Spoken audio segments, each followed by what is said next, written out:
Cash boy with the beat in man. Okay, my nigga. Shop number 1. Bako samwe itani mara atikobuye ndaricheza. Bako samwe itani mara dari bako mposanga matombo bako nyaga ndogubare. Ureka zote chinenda koshite ndiricheze. Dari shangu niziyabuyema. Dari batu batu babkom. Baneche lasima bachini bona nichikose. Bone baya kwa atama. Dari mara banga sichikone. Kuchimbira na mrene banga sichikone. Esan, ndisura ndichikopusha zvinenda kopusha ma atiko tazvavo kukambera pambo napchiro nadzuva lichikopisa ndizura ndichikosama nasimvura zikono ndizura ndichikosama atikuwera pasi kapchi ndizura ndichikogonya esan mirambo nazitama zura ndichikobambe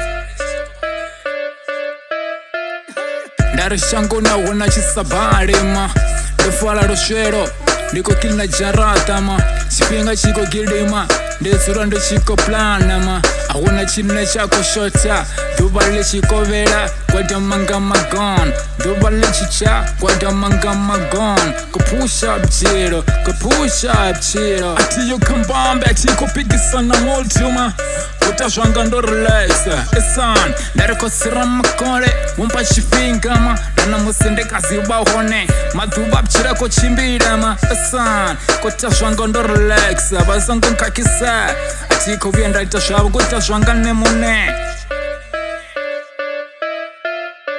ndari ndotakala ndikozipinda ngabchiro atiko buyo ndasipora kabchiro ndisekuri haleluya wosana afulekile masango esana bakosamuitani mara ndari vangasishikone sonotambiro pan ndari ndobofa ndokwatama vangasitambangane esana ndisondorelaxama atiko buyo ndaziuza esana kuita zvinenda kuita atiko buyo ndazvitongisa chironima oh yeah Samutan, ndari vangasiwine asonotambiro pan ndari zvota zvinenda kusvita ukushuma muye